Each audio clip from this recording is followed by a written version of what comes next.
विद्यार्थियों, आपके बीच 54 number question है कि किरातार्जुनीयम किसकी कृति है। आपके बीच ऑप्शन में मौजूद है।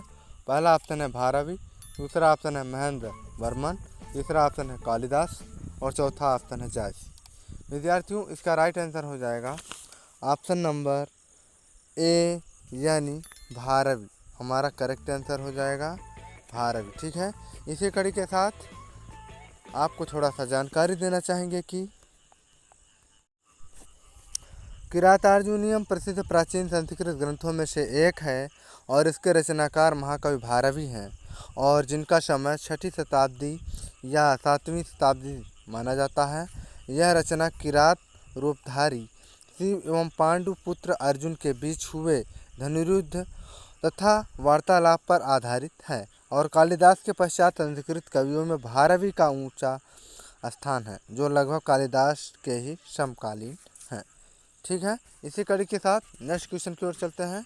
विद्यार्थियों, क्लास में पहली बार आए तो क्लास को तैयार करें और सभी क्वेश्चन मोस्ट हैं, याद रखिएगा। विद्यार्थियों, आपके बीच 55 नंबर क्वेश्चन है। हीरानंद वात्स्यायन आज्ञा की लिखित पुस्तक है। आपके बीच ऑप्शन है। पहला ऑप्शन है निशीथ, दूसरा ऑप्शन है गणदेवता, तीसरा ऑप्शन है कागज पे कनवास और चौथा ऑप्शन है कितनी नावों में कितनी बार। विद्यार्थियों, इसका राइट आंसर हो जाएगा ऑप्शन नंबर डी यानी कितनी नावों में कितनी बार।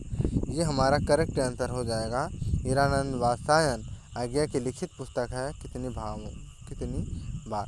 ठीक है, इसी कड़ी के साथ थोड़ा सा आपको जानकारी देना चाहेंगे कि सच्चिदानंद हीरानंद वात्स्यायन आज्ञा को कवि, शैलीकार, कथा साहित्य को एक महत्वपूर्ण मोड़ देने वाले कथाकार, ललित निबंधकार, संपादक और अध्यापक के रूप में जाना जाता है और 1964 में आंगन के पार द्वार पर उन्हें साहित्य अकादमी का पुरस्कार प्राप्त हुआ और 1978 में कितनी नावों में कितनी बार पर भारतीय ज्ञानपीठ पुरस्कार प्राप्त किया।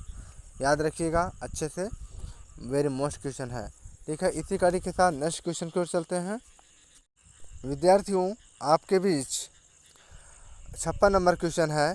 मृच्छकटिकम किसकी रचना है, जो कि वेरी मोस्ट क्वेश्चन है। पहला ऑप्शन है पाणिनि, दूसरा ऑप्शन है वराहमिहिर, तीसरा ऑप्शन है शूद्रक और चौथा ऑप्शन है पतंजलि। विद्यार्थियों, इसका राइट आंसर हो जाएगा ऑप्शन नंबर सी यानी शूद्रक। शूद्रक जो है हमारा करेक्ट आंसर हो जाएगा। ठीक है, इसी कड़ी के साथ थोड़ा सा आपको जानकारी देना चाहेंगे कि मृच्छकटिकम अर्थात मिट्टी की गाड़ी संस्कृत नाट्य साहित्य में सबसे अधिक लोकप्रिय रूपक है और इसमें 10 अंक हैं। इसके रचनाकार महाराज शूद्रक हैं और नाटक की पृष्ठभूमि पाटलिपुत्र आधुनिक पटना है। शूद्रक नामक राजा का संस्कृत साहित्य में बहुत उल्लेख है और कादम्बरी में, विदिशा में, कथा सरिस्सागर में, शोभावती तथा वेताल पंचविंशति में वर्धन नामक नगर में शूद्रक के राजा होने का उल्लेख है। ठीक है, इसी कड़ी के साथ थोड़ा सा आपको जानकारी दिया है। इसी कड़ी के साथ नेक्स्ट क्वेश्चन की ओर चलते हैं। विद्यार्थियों, आपके भी 57 नंबर क्वेश्चन है। निम्नलिखित में से कौन सी पुस्तक बंगाली यानी देशभक्ति की वायकी या बाइबिल कही जाती है। विद्यार्थियों, आपके बीच ऑप्शन है। पहला ऑप्शन है गीतांजलि, दूसरा ऑप्शन है आनंदमठ, तीसरा ऑप्शन है देवदास, चौथा ऑप्शन है गोरा। विद्यार्थियों, इसका करेक्ट आंसर हो जाएगा ऑप्शन नंबर बी यानी आनंदमठ। आनंदमठ हमारा करेक्ट आंसर हो जाएगा। थोड़ा सा आपको जानकारी देना चाहेंगे कि आनंदमठ बांग्ला भाषा का एक उपन्यास है जिसकी रचना बंकिम चंद्र चट्टोपाध्याय ने 1882 में की थी और आनंदमठ राजनीतिक उपन्यास है और इस उपन्यास में उत्तर बंगाल में 1773 के सन्यासी विद्रोह का वर्णन किया गया है। इसे बंगाली देशभक्ति की बाइबिल कहा जाता है। ठीक है, इसी कड़ी के साथ नेक्स्ट क्वेश्चन की ओर चलते हैं। विद्यार्थियों, आपके बीच 58 नंबर क्वेश्चन है। मुद्रा राक्षस किसकी रचना है। आपके बीच ऑप्शन है। पहला ऑप्शन है माघ, दूसरा ऑप्शन है विशाख दत्त, तीसरा ऑप्शन है वराहमिहिर, चौथा ऑप्शन है दंडी। विद्यार्थियों, कह रहा है मुद्रा राक्षस किसकी रचना है। इसका करेक्ट आंसर हो जाएगा ऑप्शन नंबर बी यानी विशाख दत्त जो है हमारा करेक्ट आंसर हो जाएगा। थोड़ा सा आपको जानकारी देना चाहेंगे कि मुद्रा राक्षस संस्कृत का ऐतिहासिक नाटक है जिसके रचयिता विशाख दत्त हैं और इसकी रचना 4वीं शताब्दी में हुई थी और इसमें चाणक्य और चंद्रगुप्त मौर्य संबंधी ख्यात वृत्त के आधार पर चाणक्य की राजनीतिक सफलताओं का अपूर्व विश्लेषण मिलता है। विशाखदत्त गुप्त काल के विभूति थे और विशाखदत्त की दो अन्य रचनाओं देवी चंद्रगुप्तम तथा राघवानंद नाटकम का भी उल्लेख मिलता है, किंतु उनकी प्रसिद्धि का मूलाधार मुद्रा राक्षस ही है।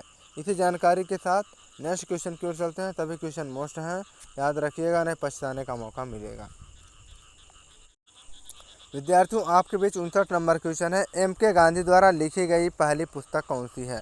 आपके बीच ऑप्शन है, पहला ऑप्शन है माई एक्सपेरिमेंट्स विथ ट्रूथ, दूसरा ऑप्शन है हिंद स्वराज, तीसरा ऑप्शन है इंडिया ऑफ माई ड्रीम्स और चौथा ऑप्शन है की टू हेल्थ। विद्यार्थियों, इसका करेक्ट आंसर हो जाएगा ऑप्शन नंबर ए, यानी my experiments with truth. Correct answer हो जाएगा ऑप्शन नंबर ए। थोड़ा सा आपको जानकारी देना चाहेंगे कि my experiment with truth Mahatma Gandhi के बचपन से 1921 तक की उनकी ज़िंदगी के अहम पलों का वर्णन किया गया है और यह किताब प्रत्येक हफ्ते थोड़ी थोड़ी लिखी जाती है और उनके अखबार नवजीवन में 1925 से 1929 तक प्रकाशित हुई थी। इसी जानकारी के साथ नेक्स्ट क्वेश्चन की ओर चलते हैं। याद रख लीजिएगा, ये मोस्ट क्वेश्चन है। विद्यार्थियों, ये आपके बीच लास्ट क्वेश्चन है। 10 कुमार चरितम किसकी रचना है? वेरी मोस्ट है, याद रखिएगा। पहला ऑप्शन है भट्टी, दूसरा ऑप्शन है बाणभट्ट, तीसरा ऑप्शन है भास, चौथा ऑप्शन है दंडी। विद्यार्थियों कह रहा है 10 कुमार चरितम किसकी रचना है? इसका राइट आंसर अगर की बात करें तो ये होगा ऑप्शन नंबर डी, यानी दंडी। दंडी जो है हमारा करेक्ट आंसर हो जाएगा। ठीक है, आपको थोड़ा सा जानकारी देना चाहेंगे कि